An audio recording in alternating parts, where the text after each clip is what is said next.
We were all a bit too confident, a bit too bold. It was just a dare, after all, a challenge to test our courage. The old mental hospital on the edge of town had been abandoned for decades, and everyone knew the stories. People said it was haunted by the spirits of the patients who once lived there, spirits who could never find peace. But we didn't believe in ghosts. We were a group of 5, me, Lily, Alex, Mia, and Jack, and we decided to prove those stories wrong. It was a cold, moonless night when we arrived at the asylum. The building loomed over us like a giant, its broken windows and crumbling walls a testament to its dark past. We stood in front of the tall, rusty gate, which was barely hanging on its hinges. The wind blew through the trees, making the branches creak like old bones. For a moment, we all hesitated. I could feel my heart pounding in my chest. I wasn't sure if it was from excitement or fear. "Come on, guys," Alex said, breaking the silence. He was always the bravest among us, or maybe just the most reckless. He pushed the gate open with a loud screech, and we stepped inside. The inside of the asylum was even darker and colder. Our flashlights flickered as we moved through the dusty, empty halls. The air was thick with a smell I couldn't quite place, something old and rotten. Every step we took echoed off the walls, making it sound like there were more of us than just the 5. I tried to shake off the feeling that we were not alone. Lily, always the skeptic, laughed nervously. "I can't believe we're doing this," she said, but I could hear the tremor in her voice. "It's just an old building." Mia nodded in agreement, though she clung to Jack's arm a bit tighter. "Yeah, just an old building," she echoed, but her eyes darted around the shadows as if expecting something to jump out at her. We walked deeper into the asylum, our footsteps growing softer, more cautious. The wind outside had picked up, and we could hear it whistling through the broken windows. It sounded almost like whispers. I stopped for a moment, straining to listen. It wasn't just the wind. There were voices, soft, faint whispers, coming from somewhere deep within the building. I looked at the others. They had heard it too. "Did you guys hear that?" Jack whispered, his eyes wide. He was trying to sound brave, but I could see the fear in his eyes. "It's just the wind," Alex said, though even he didn't sound convinced. We kept moving, following the whispers down a long, narrow corridor. The walls were covered in peeling paint, and every now and then we'd see strange marks scratched into the surface. They looked like claw marks. My stomach twisted into a knot, but I didn't say anything. I didn't want the others to think I was scared. The whispers grew louder as we reached an old, metal door at the end of the corridor. It was slightly ajar, and beyond it was darkness, pure pitch-black darkness. Alex pushed the door open with a loud creak, and the whispers suddenly stopped. Silence fell over us like a heavy blanket. We all stood there, staring into the darkness, afraid to take another step. Then we heard it, a soft, rustling sound, like something moving in the dark. We shone our flashlights into the room, but they barely penetrated the thick blackness.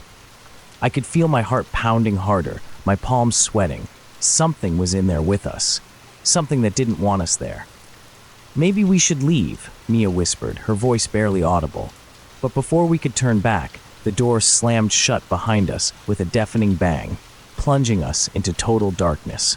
We stood frozen in the pitch-black darkness, our breaths shallow and rapid. The door slamming shut behind us was like a thunderclap, a signal that we were no longer welcome in this place, if we ever had been.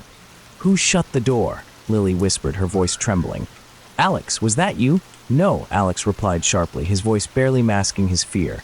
"It wasn't me. I was right here beside you." My hands were shaking as I fumbled to turn my flashlight back on. The beam flickered weakly before it steadied, casting a narrow circle of light that barely pierced the darkness.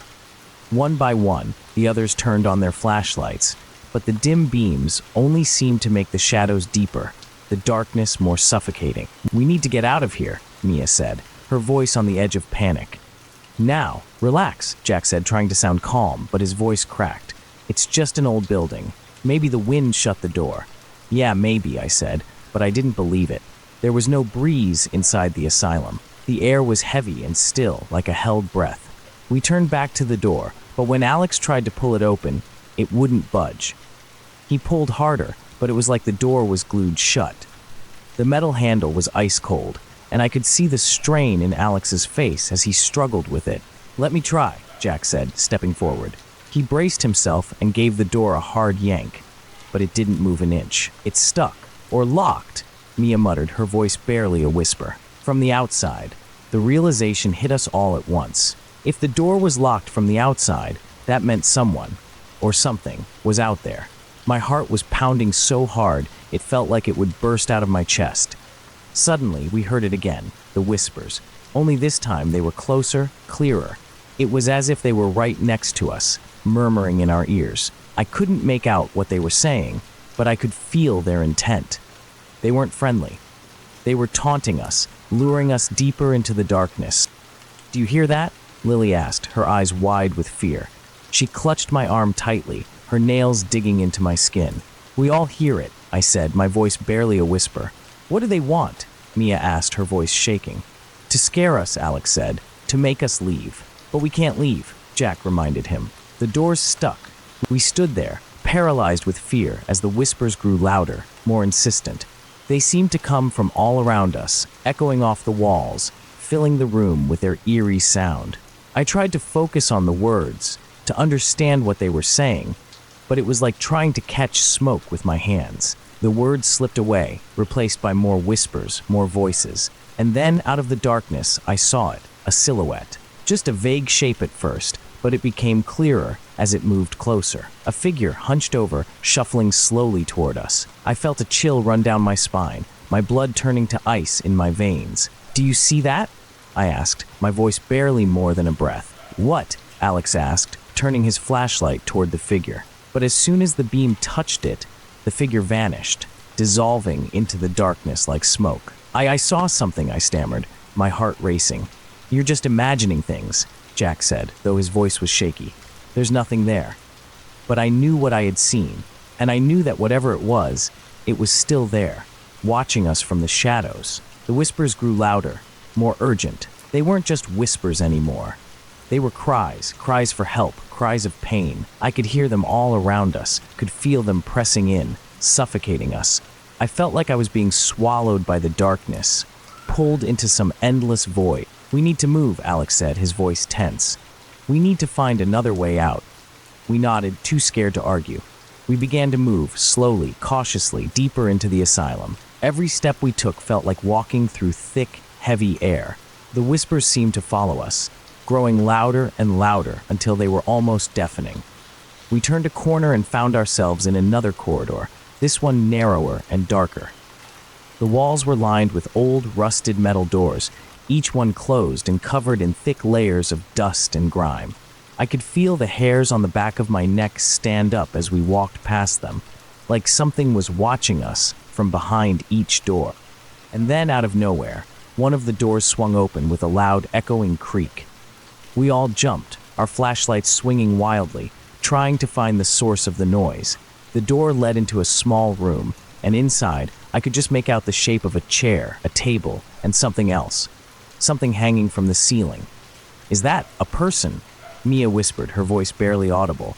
I squinted, trying to see more clearly. It wasn't a person. It was a shadow, a dark shape that seemed to twist and writhe as if it were alive.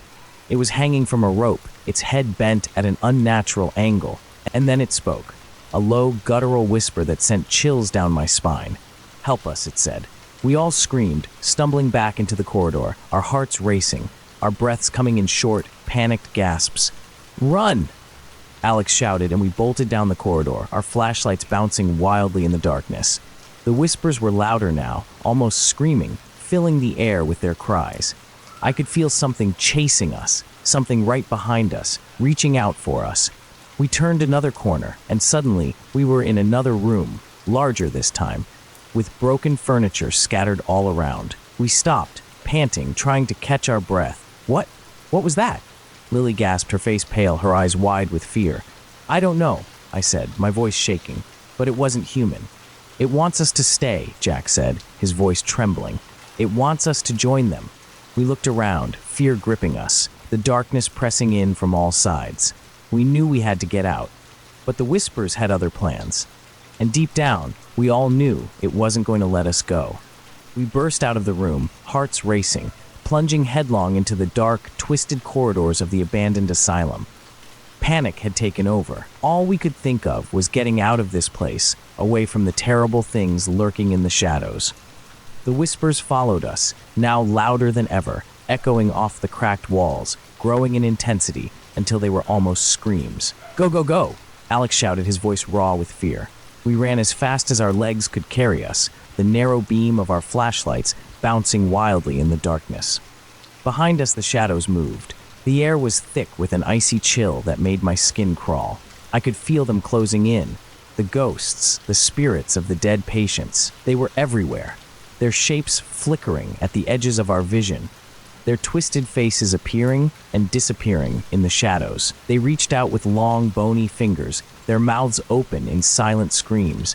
"Help us," one of them cried, its voice a gurgling whisper that sent shivers down my spine. "Stay away!" Lily screamed, swatting at the air as if she could fight them off, but there was nothing to hit, only shadows, only cold.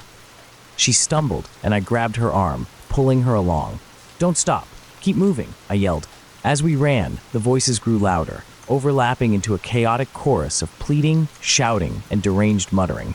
"They took our minds," one ghost hissed, its voice raspy and broken. "They broke us. They broke us. Please, set us free," another wailed, its voice full of agony. "End our suffering. End it." "We can't," Mia sobbed, tears streaming down her face. "We can't help you." But the ghosts didn't care. They pressed in closer, their cold breath brushing against our skin, their hands reaching, grasping. One of them grabbed Alex's shoulder, pulling him back. He screamed, spinning around to shake it off, but his flashlight flickered, the beam casting twisted shadows that danced and lunged. "Get off me!" Alex shouted, swinging wildly, but his hand passed through nothing but air. Yet, I could see the claw-like handprints forming on his skin, deep and red as if invisible fingers were digging into his flesh. "Help me!" he screamed, his voice breaking. Jack and I rushed over, pulling him free, but the ghosts were relentless. "Join us," they whispered, their voices overlapping into a terrifying hypnotic chant. "Join us in the dark, forever." We stumbled down a hallway, the shadows stretching and shifting around us. The walls seemed to close in, the air growing thicker, colder. The floor beneath our feet creaked and groaned, and I could feel the weight of the asylum pressing down on us, trapping us in its grasp. "We need to find a way out," Jack shouted, his voice shaking with fear. "There has to be another door, a window, something." We turned a corner, and suddenly the walls seemed to stretch on endlessly, the corridor twisting and turning like a maze. It was like the asylum was changing, morphing, trying to confuse us, to keep us from finding our way out. The shadows danced along the walls, the whispers growing louder, more frantic. "They did terrible things to us," a ghost whispered from the darkness, its voice soft and childlike. "Terrible things. They hurt us." I could see it now, a small figure huddled in the corner, its face hidden in its hands. "Make it stop," it whimpered, rocking back and forth. "Please make it stop." My stomach turned. I wanted to reach out, to help, but I knew I couldn't. These weren't people. Not anymore. "We can't help you," I whispered, my voice shaking, but the ghosts didn't listen. They never listened.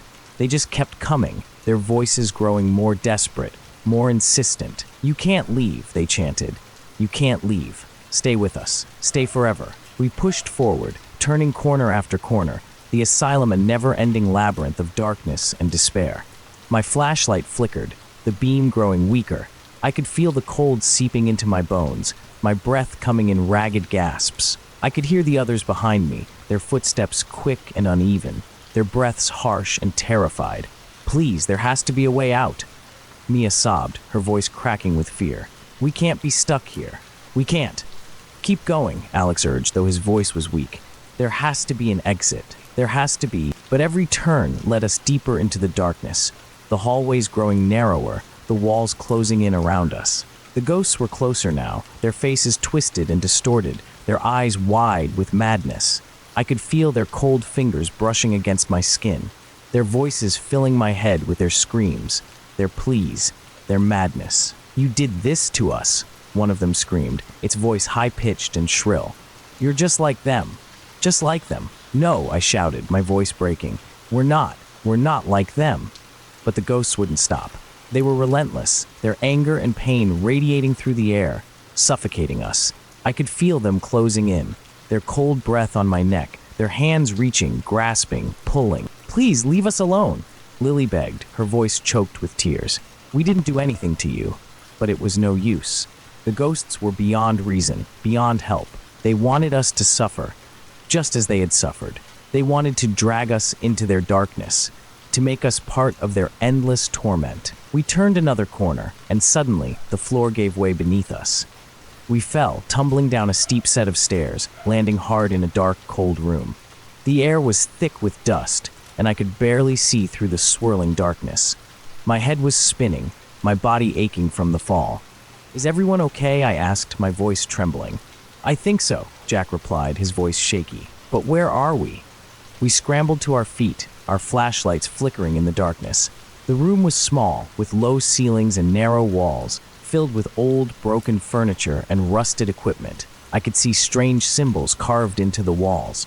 Dark stains splattered across the floor. "This must be the basement," Alex said, his voice low. "We're going deeper." "We need to find a way back up," I said, trying to keep my voice steady. "We can't stay down here. It's too dangerous." But as we moved through the room, the whispers returned, louder than ever. "This is where they kept us," a voice whispered, low and menacing. "This is where they broke us." Suddenly, a figure lunged out of the darkness, a twisted, contorted shape with hollow eyes and a gaping mouth.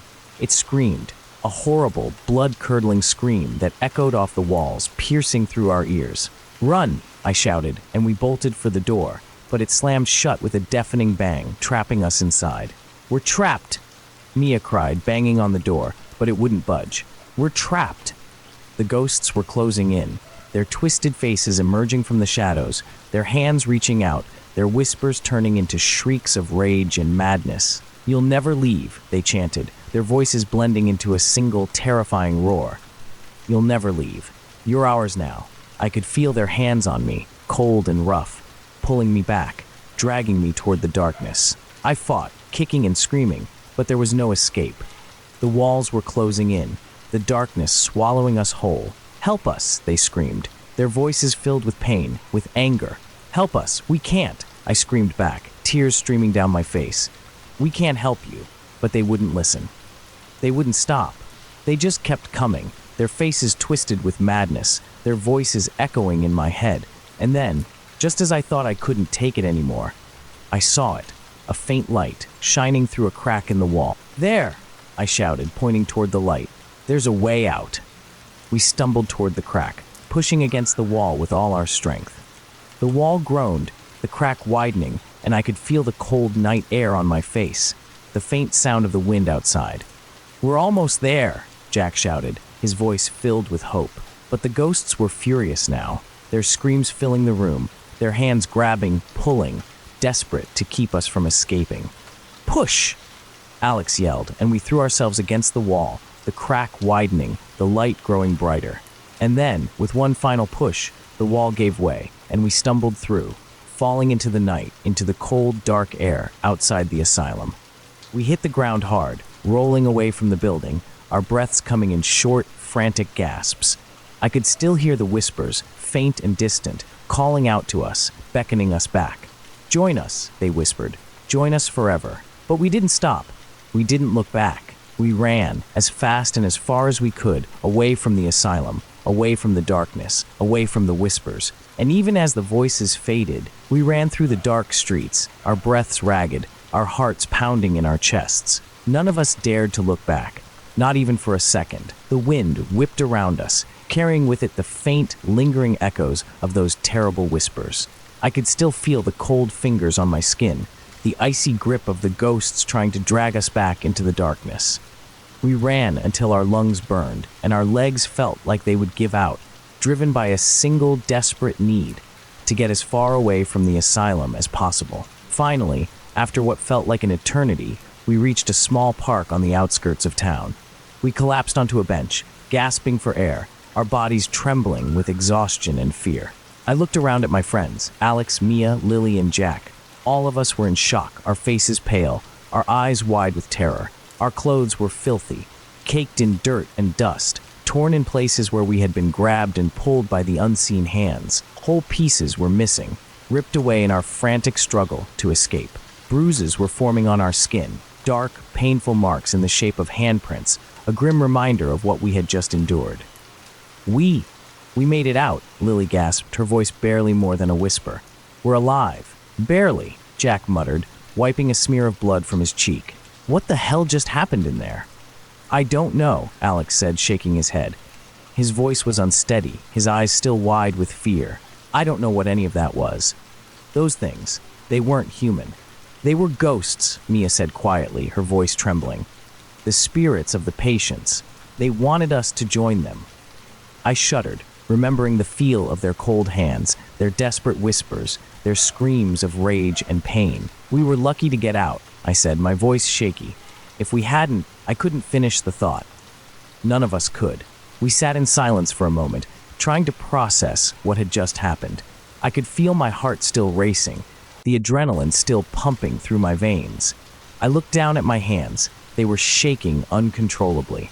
I could see the bruises forming on my skin, dark and swollen, a stark contrast against the pale moonlight. That basement, Alex said suddenly, breaking the silence. When we fell into that room, it wasn't just a basement, was it? No, Mia whispered, her eyes wide with realization. It was something else. A different part of the asylum, like another layer. Another layer? Lily asked, frowning. What do you mean? It felt different, I said, nodding slowly. Colder, darker, like we were somewhere else. Somewhere between worlds. We were so close, Jack added, his voice low. If that wall hadn't been half collapsed, if we hadn't found that crack.